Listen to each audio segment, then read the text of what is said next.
성도 여러분 안녕하십니까? 먼저 이 시간은 오늘의 말씀을 개인적으로 묵상하는 시간이 되겠습니다.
기도하시겠습니다.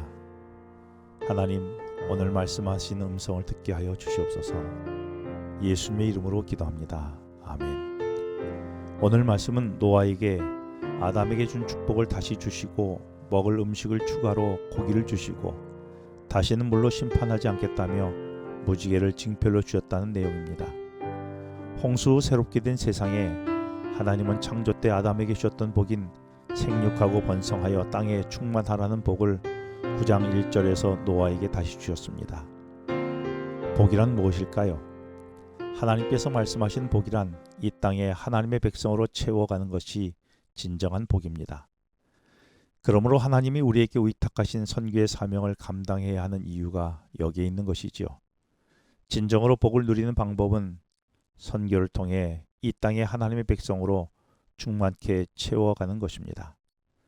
여러분은 땅에 하나님의 백성으로 충만하게 하라는 명령에 어떤 계획을 갖고 계십니까? 이 하루도 땅에 하나님의 백성으로 어떻게 충만하게 해야 할지 생각해 볼 수 있게 되기를 바랍니다. 1절에 주어진 복은 창세기 1장에서 아담에게 주신 복 중에 빠진 것이 있습니다. 무엇일까요? 그것은 땅을 정복하라는 말이 빠졌습니다. 창조 시 인간에게 위탁된 세상 지배권은 죄로 인해 상실되었습니다. 그러나 에베소서 1장 22절에는 또 만물을 그의 발 아래 복종하게 하신다고 하시면서 이 지배권을 여자의 후손으로 오실 그리스도로 말미암아 회복될 것이라고 말씀 주셨습니다. 이전의 말씀을 보면 땅의 모든 짐승과 공중의 새와 땅에 기는 모든 것과 바다의 모든 물고기가 너희를 두려워하며 너희를 무서워하리니 이것들을 너희의 손에 붙였음이라고 기록합니다. 이는 창세기 1장 28절에서 바다의 물고기와 하늘의 새와 땅에 움직이는 모든 생물을 다스리라는 말씀과 비슷하면서도 다른 부분이 있습니다. 여전히 사람이 생태계를 다스리듯이 보이지만 창세기 1장에서는 공존의 관계였다면 홍수 후에는 공존의 관계가 파괴되어 두려움의 관계로 변하게 된 것입니다. 이는 3절에서 주어진 말씀에 따라 홍수 후에 먹을 양식이 없어 육식이 허용하신 데 따른 변화였습니다. 서로가 잡아먹고 죽이는 일로 서로 주도권을 쥐려는 갈등의 관계가 생긴 것입니다.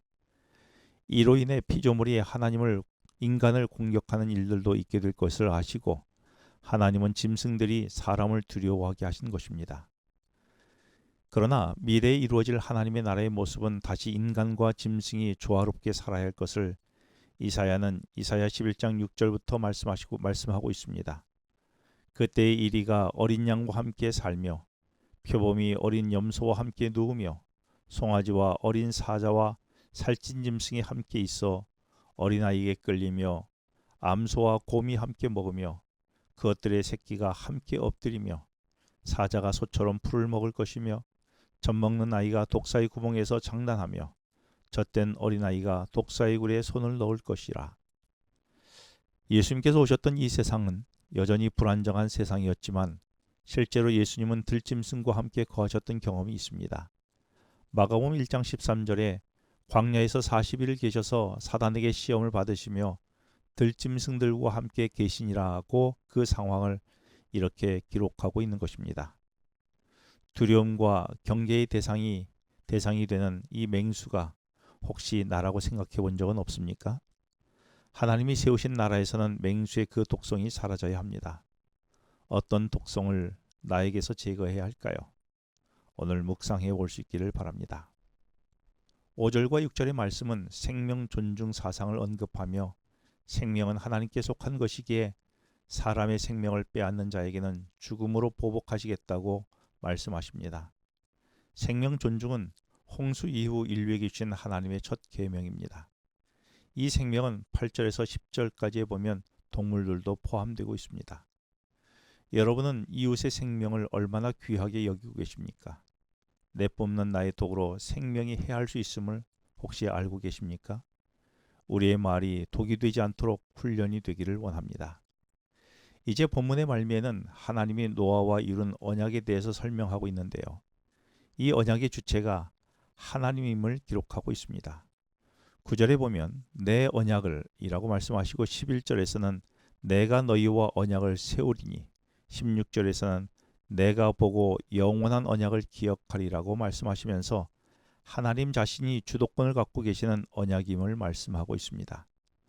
그 언약의 내용은 더 이상 홍수로 모든 생물을 멸하지 않겠다는 것입니다.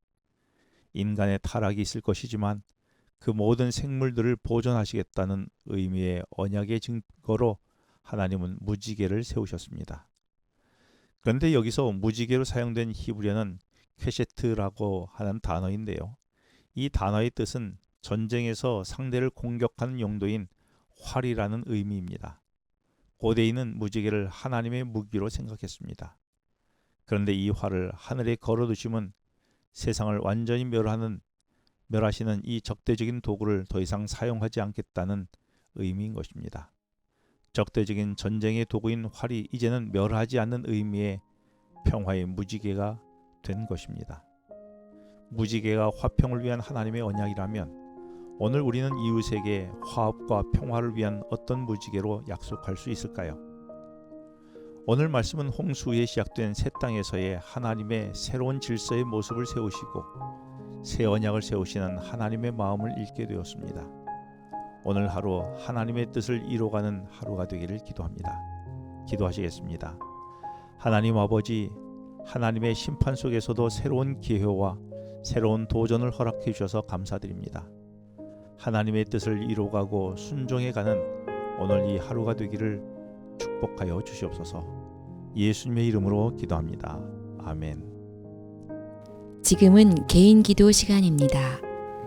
오늘 주신 말씀을 묵상하면서 주어진 기도 제목과 개인 기도 제목을 놓고 기도하시겠습니다.